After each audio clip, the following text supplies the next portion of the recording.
জেলা রাজবাড়ী, উপজেলা কালোখালী, ইউনিয়ন মদাপুর, গ্রাম হচ্ছে ধুয়ারিয়া। আজ বিকাল 5 সাড়ে 5টার দিকে আমার ঠাকুমা টিউবওয়েল পারে যায় ওইখানে জ্বালানি কিছু সংগ্রহ করার জন্য। তখন ওইখান থেকে আপনার নেজা সায়েন্টিফিক নেম বোকরা সাপ তাকে দংশন করে। তো তখন তৎক্ষণাৎভাবেই তাকে ভ্যানে করে সদর হাসপাতালে নিয়ে আসা হয় রাজবাড়িতে। তো সবার আগে আমি এখানে পৌঁছাই 6টার দিকে। এসে আমি জরুরি বিভাগের শ্রদ্ধেয় স্যারদের সাথে কথা বলি, জিজ্ঞাসা করি যে অ্যান্টিভেনাম আছে কিনা। তো ওনারা বলে যে হ্যাঁ, অ্যান্টিভেনাম এখানে অ্যাভেলেবেল আছে, আপনি পেশেন্ট নিয়ে আসেন, আমরা ট্রিটমেন্ট শুরু করব। কিছু সময় পরেই 6:20 দিকে আনুমানিক এখানে আপনার পেশেন্ট উপস্থিত হয়। তারপর ডাক্তাররা ট্রিটমেন্ট করার জন্য এখান থেকে আপনার 220 নম্বর রুমে শামীম হাসান স্যারের রুমে নিয়ে যাওয়া হয়। তিনি হচ্ছে সিনিয়র কনসালটেন্ট, একজন বাংলাদেশ সিভিল সার্ভিসের একজন সদস্য। তিনি বিসিএস ক্যাডার মানুষ, রাজবাড়ী সদর হাসপাতালে এখানে ট্রিটমেন্ট দিয়ে থাকেন। তো তিনি যথারীতিতে তার ট্রিটমেন্ট করেন এবং জিজ্ঞাসা করেন যে কী সাপে দংশন করছে। বলা হয়েছে যে সাপটার নাম জানি না, ওনারা দেখে নাই। তো তারপরে উনি ওনার চিকিৎসা চালায় যায়। হাতের বাঁধন ছিল, কিন্তু হাতের বাঁধন খুলে দেওয়ার পরে উনি অ্যান্টিবায়োটিক, তারপরে বিভিন্ন ড্রাগস আপনার প্রেফার করে নার্সদের। পরে বলা হয় ওইখান থেকে যে মহিলা ওয়ার্ডে নিয়ে যাইতেন। তবে আমার জানা মতে যে সিরিয়াস রোগীদের বা এই সাপে কাটা রোগীদের ওয়ার্ডে ভর্তি করার কিছু নাই, সাথে সাথেই ট্রিটমেন্ট দেওয়া উচিত। কিন্তু ওনাদের এটা ভুল ডিসিশন হয়, আমি বলবো ভুলই। কারণ আমি একজন জুওলজি ডিপার্টমেন্টের স্টুডেন্ট হয়ে আমি এই সাপের বিষয়ে বা সাপ দংশন করার অ্যান্টিভেনাম সিস্টেম হিসাবে জানি। তাদের টোটালি উদাসীনতার জন্য আজ আমার ঠাকুমা অপমৃত্যু হলো। এটা টোটালি তাদের ব্যবস্থা, খারাপ ব্যবস্থার জন্য হয়েছে। এরপর উনি বলে এখানে যাও ওখানে যাও। তো কিছু সময়ের মধ্যেই পেশেন্ট বমি করে। তখনই আমি বুঝতে পারি যে এটা অবশ্যই বিষধর সাপের দংশনের জন্য হয়েছে। তো সাপের 3 ধরনের আপনার বিষ থাকে, হিমোটক্সিন, নিউরোটক্সিন, এইগুলো।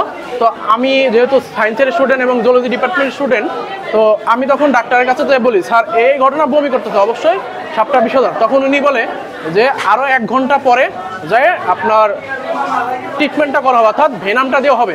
এরপর এখানে একজন সদ্য শিক্ষক আছেন, নাম ধীরেন্দ্রনাথ দত্ত দাস। তিনি স্যারকে আবার যে জিজ্ঞাসা করে যে স্যার ভেনাম দিবেন কিনা। উনি বলে যে আমরা আরও আধা ঘন্টা বা 1 ঘন্টা লাগবে ভেনামটা রেডি করতে। তাহলে ওনাকে যখন প্রথম বলা হয়েছে সদ্য স্যারকে, শামীম হাসান স্যারকে, তখন উনি টোটালি ওনার উদাসীনতার জন্যই ভেনামটা দেয় নাই। এরপর এইখানে যে জরুরি বিভাগের ম্যাম ছিল, স্যার ছিল, উনি সেই ওয়ার্ডে যায়। ওয়ার্ডে যাওয়ার পরে নর্মাল ইনজেকশন অ্যান্টিবায়োটিক দেওয়া অবস্থায় রোগী মারা যায়। আপনার অ্যাকুরেট টাইম হচ্ছে 7:12 সময়। এখানে সিসি ক্যামেরা আছে, এটা তদন্ত করলে দেখা যাবে। এরা যেন সিসি ক্যামেরার ভিডিওটা না সরায়, কোনো সিন্ডিকেট যেন এখানে কোনো কাজ না করে। আমি মাননীয় প্রধানমন্ত্রীর দৃষ্টি আকর্ষণ করছি।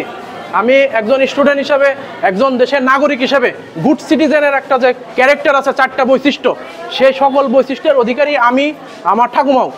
তো অবশ্যই যেন এইটার সুস্থ বিচার হয়, তদন্ত হয় এবং উপযুক্তদের শাস্তির ব্যবস্থা করা হোক। আর এই হাসপাতালটা আমাদের বাপ ঠাকুরদার, আমাদের সকল শ্রেণীর জনগণের, কৃষক, শ্রমিক, তাঁতি, জেলে, ভিক্ষুক, এমনকি চাকরিজীবী বা যেই হোক, তাদের কষ্টের টাকা দিয়ে এই হাসপাতাল করা। সেই হাসপাতালে সেবা পাওয়ার অধিকার সবার আছে।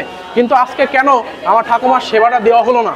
টোটালি স্যারের গাফিলতির জন্য, আমি বলবো উদাসীনতার জন্য। কারণ সে একজন বিসিএস ক্যাডার স্যার, সে পড়ালেখা করে আসছে অনেক ভালো জায়গা থেকে এবং তাকে যোগ্য বিধায় সে এই হাসপাতালে দেওয়া হয়েছে। কিন্তু তিনি গ্যাস্ট্রিকের রোগীর চিকিৎসা দেয় কেবিনে বসে, তারপর হচ্ছে আপনার জ্বরের রোগীর ট্রিটমেন্ট করে বৈকালিক স্পেশালিস্ট হিসাবে। কিন্তু তিনি কেন সিরিয়াস রোগীর কাছে ট্রিটমেন্ট করলেন না বা ভ্যাকসিন দিলেন না? আমরা দ্বিতীয়বার বলার পরেও একজন শিক্ষক মানুষ যায় তাকে অনুরোধ করলো যে স্যার ভ্যাকসিন দিবেন কিনা, অ্যান্টিভেনাম আছে কিনা। উনি বলে যে অ্যান্টিভেনাম আছে, ওইটা রেডি করতে আরও 1 ঘন্টা সময় লাগবে, অনেক সমস্যা আছে। আমার কথা হলো উনি আদেও অ্যান্টিভেনাম রেডি করতে পারেন কিনা, এটা নিয়ে আমার প্রশ্ন আছে। নাইলে উনি কেন বলে যে 1 ঘন্টা লাগবে রেডি করতে? উনি তো তখনই দেখছে যে এটা বিষধর সাপ, তাহলে তখন উনি অ্যান্টিভেনাম রেডি করবে এবং দ্রুত সেটা দেওয়ার ব্যবস্থা করবে। কেন এটা মহিলা ওয়ার্ডে নিয়ে যাওয়া লাগবে?